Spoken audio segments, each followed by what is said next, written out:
The Nissan GT R can get to 60 miles an hour faster than a Ferrari F430, and it can lap the Nürburgring Nordschleife in less time than a 911 Turbo.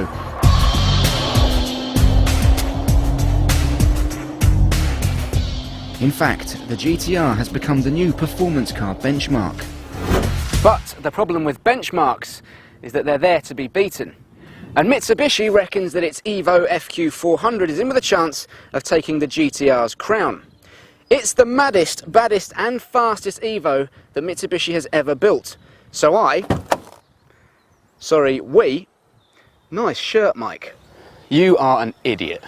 I've come to this deserted test track to see which of these Japanese rice rockets is the fastest. We've devised 3 tests which will put both cars through their paces.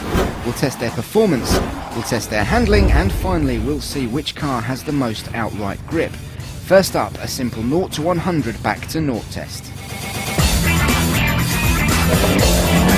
Oh, I'm off the line quicker than the lumberjack who's coming back to pass me. Now I'm past him. Come on, little car! That's 100, and I'm on the brakes, and I'm stopped. Oh, I lost that badly. And not only did I get to 100 quicker, but he's come past me, so this is stopped quicker. I lost that to a tree cutter. So it's first blood to the GT-R. Let's see how they get on in the handling test. Which will be a slalom against the clock from a standing start. First up, the Evo.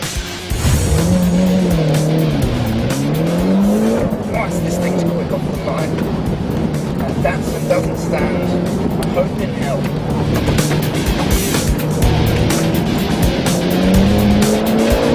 The Evo set an impressive target time of 14.08 seconds. Now let's see what the GT-R can do.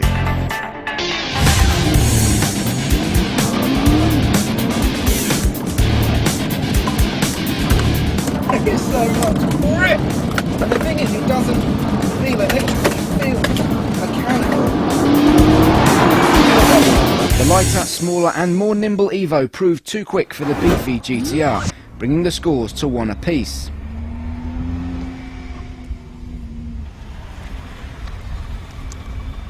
Not a word, you. Not a word. Because there's still the third and final test to do, the G test. Which one of these will pull the most G through a corner? Come on, loser.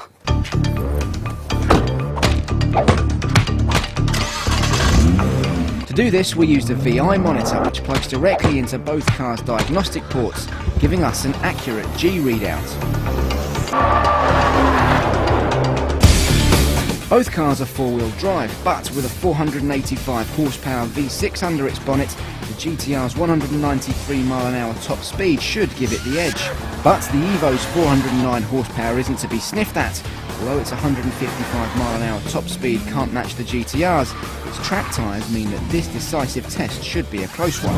Now, I'm not surprised that the Mitsubishi won the slalom test. It's 200 kilos lighter, and it's a whole lot smaller than my GT-R. But I reckon I'm going to win this for sure.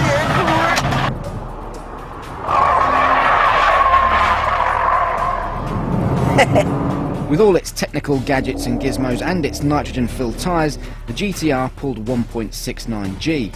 Over to the Mitsubishi. Now, to be honest, I am a little bit worried about this one because the Nissan GT Nerd does have an awful lot of grip. But I got super sticky Toyo tyres on, so we'll give it a crack.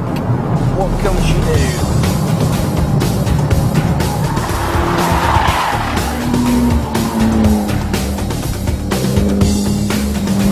1.61 G. Impressive, but not enough to match the sheer grip of the GT-R.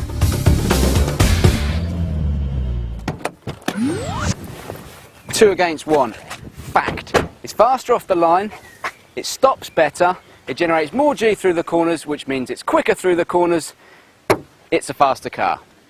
Okay, I admit that the GT-R is the faster car, but the Evo did win the handling test. It just feels alive, responsive to everything you do. Plus, it's got a proper gearbox. Our tests suggest that the GT-R is the better car, and in terms of raw pace, it is. But it's so much more clinical than the Evo, and that's reflected in the driving experience. The Mitsubishi is so much more engaging. It's pinpoint sharp, and coupled up to its short shift manual gearbox, it will leave your head reaching for the GTR keys, but your heart reaching for the Evos.